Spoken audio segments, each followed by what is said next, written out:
भर सकते थे, लेकिन अब 7 करोड़ से ज्यादा वोट वो 3 दिनों में ले गए। ये एक बिल्कुल एक new phenomena for me as well. हमारे वो सिर्फ पाकिस्तानियों को टेस्ट नहीं है सोशलिज्म का, यहाँ दुनिया को पता है कि सोशलिज्म क्या है। अब उसके बाद मैं आपको बताना चाहूंगा, बिल्कुल ये मेरे लिए बड़े मोहतरम है। अब उसमें मैं बताना चाहूंगा, पाकिस्तान में भी मेरे कई भाई ऐसे एंकर हैं जो बाइडेन को इस दफा और पिछली दफा हिलरी को सपोर्ट करते थे। मैं यहाँ पाकिस्तान को ये करेक्शन जरूर देना चाहूंगा कि बराक हुसैन ओबामा ने जितने ड्रोन मारे पाकिस्तान पे, आप प्लीज उनके लिए तैयार रहिएगा। उसकी वजह है सबसे बड़ी, सितंबर 11 के बाद जो बाइडेन साहब सारी डिक्टेशन अपनी पेंटागन से और एस्टेब्लिशमेंट से लेते हैं। एक तो ये बताना चाहूंगा। अब मैं आप बताना चाहूंगा कि पेंसिल्वेनिया और जिन स्टेटों का आप जिक्र कर रही हैं वहां क्या सूरत हाल है। पेंसिल्वेनिया में किस तरह जो बाइडेन जीत सकते हैं, 2 चीजें बताना चाहूंगा। एक तो फिलाडेल्फिया अभी जल रहा है, 30 वहां के पुलिस वाले हॉस्पिटल्स में पड़े हैं, कुछ बहुत क्रिटिकल हैं। और आपको बताना चाहूंगा कि पेंसिल्वेनिया की जो सबसे इकोनॉमी की सबसे बड़ी सोर्स है वो फ्रैकिंग है, माइनिंग है, और जो बाइडेन साहब उसको बंद करने के लिए फिर रहे हैं। मेरी समझ से बाहर है कि वहां से ये किस तरह जीत जाएंगे। अब मैं दूसरी बात एक बताना चाहूंगा इसमें कि परसों इन्होंने हमारे एरिक ट्रंप ने और जुलियानी साहब ने जाके जुलियानी साहब ने प्रेस कॉन्फ्रेंस की, और उसमें जुलियानी साहब जो कि बहुत मजे हुए वकील हैं, रेफरेंस के बगैर उन्होंने किस तरह कह दिया कि रात के 2 बजे 1,30,000 वोट आए हैं और रात के 4 बजे वो आपके कंप्यूटर में आ गए। इन चीजों के बावजूद कि मैं खुद पेंसिल्वेनिया में प्रेसिडेंट साहब और फर्स्ट फैमिली के साथ ट्रैवल करता रहा हूं, जमे गफीर इनको नजर नहीं आ रहा, बाकी सारी दुनिया को तो नजर आ रहा है। मैं जिस तरह कह रहा था कि जो बाइडेन साहब एक स्कूल का जिम्नेजियम नहीं भर सकते थे पॉपुलेशन में, अब 7.5 करोड़ जो वोट है वो 2 दिनों में कास्ट होते सारे। इनॉग्रेशन से पहले ये 78 साल के हो जाएंगे और गवर्नमेंट चलाएगी कैमला हैरिस, वो भी इंडिया से बैठ के। ओके चले 70 साल के हो जाएंगे, लेकिन बहरहाल मैं इस पे, थैंक यू वेरी मच तारिर साहब। मैं एम्बेसडर साहब ये इस पे फरमाइएगा कि वाकई आपको लगता है कि ये कोई फर्क पड़ेगा या कहते पॉजिटिव कोई चेंज, कोई टैंजिबल चेंज पाकिस्तान के लिए आएगा कहीं ना कहीं से, पॉलिसी एडमिनिस्ट्रेशन अगर चेंज होती है कुछ? मुझे नहीं लगता है। नहीं।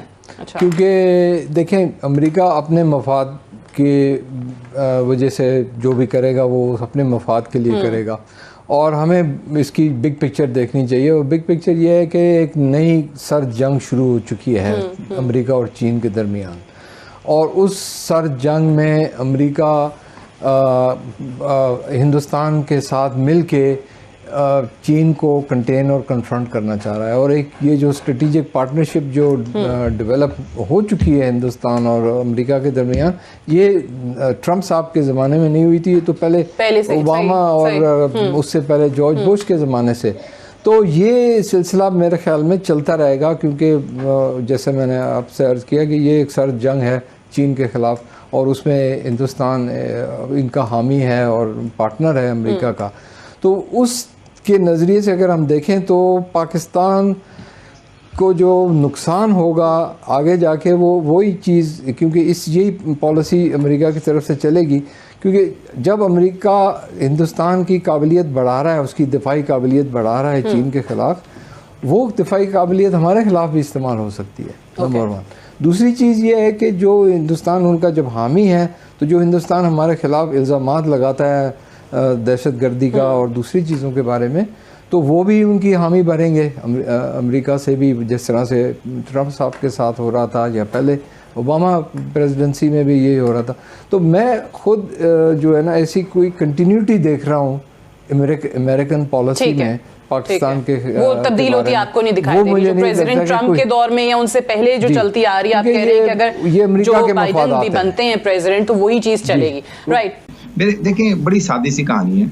जैसे आपके दूसरे मेहमान इन्होंने बोला कि जी अमेरिका को जो फायदा होगा वो उस तरफ जाएंगे।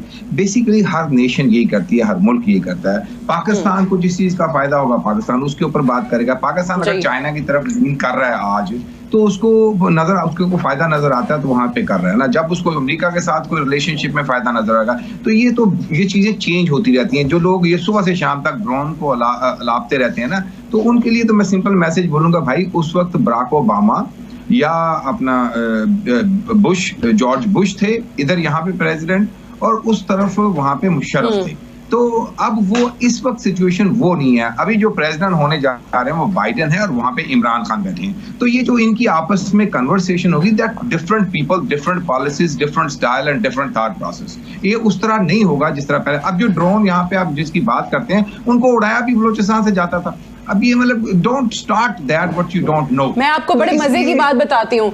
आप सोशल मीडिया देखिए, पाकिस्तान का सोशल मीडिया देखिए, कुछ लोग नवाज शरीफ साहब की जो बाइडेन से मुलाकात की तस्वीर है वो लगा रहे हैं कि आप पाकिस्तान में भी वो देखें कि लोगों को लग रहा है कि अगर जो बाइडेन प्रेसिडेंट बनता है तो वो नवाज शरीफ के साथ कोई बहुत ही बड़ा कोई सपोर्टर या कुछ है, और इमरान खान जो है उनका क्या बनेगा जी, प्राइम मिनिस्टर साहब का क्या बनेगा, वो तो नवाज शरीफ साहब के साथी और सपोर्टर है।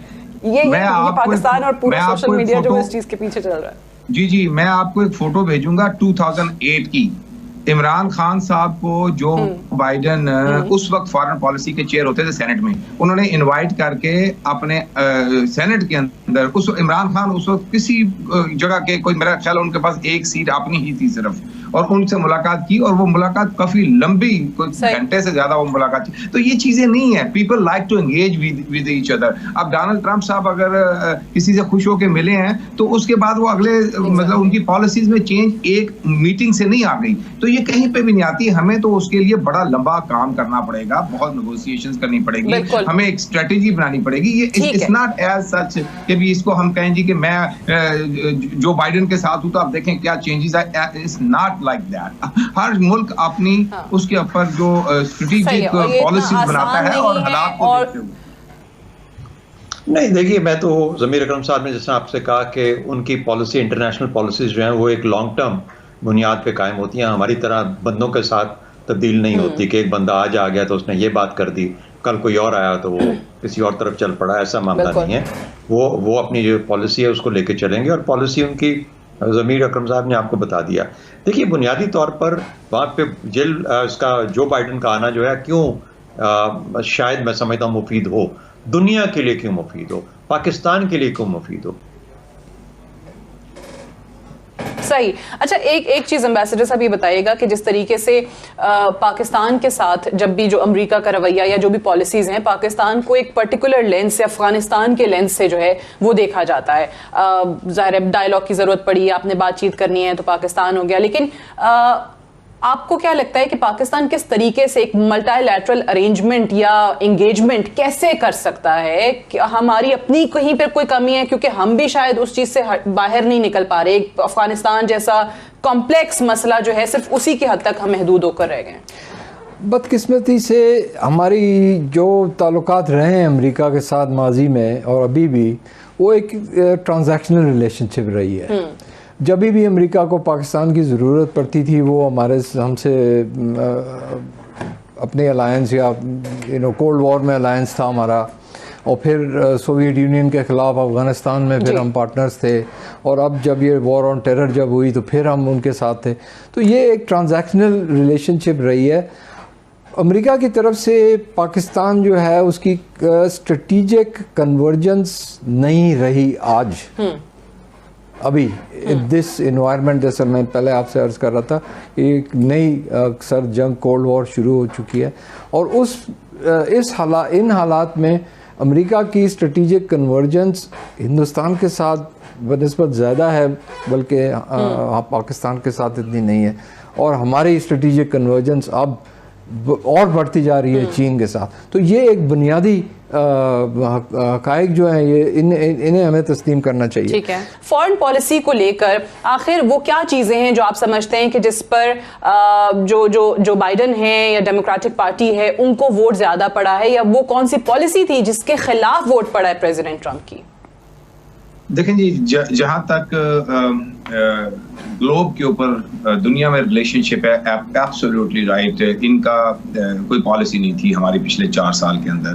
वो एज नीड बेसिस। लेकिन उससे अगर पीछे चले जाएं तो ये कोई 50 to 70 ईयर की एक डिप्लोमेसी थी और एक तसलसल था उसमें। रिपब्लिकन डेमोक्रेट प्रेसिडेंट जो आते जाते रहते थे, लेकिन उस पॉलिसी का तसलसल हमेशा से चलता रहा। थोड़ा बहुत एग्जीक्यूशन के अंदर आगे पीछे होता था, प्रेफरेंस हल्की फुल्की चेंज हो जाती थी, lean towards one little bit more, लेकिन वो एक पॉलिसी का तसलसल था। अब वही तसलसल इन 4 साल को निकालने के बाद वापस जुड़ जाएगा।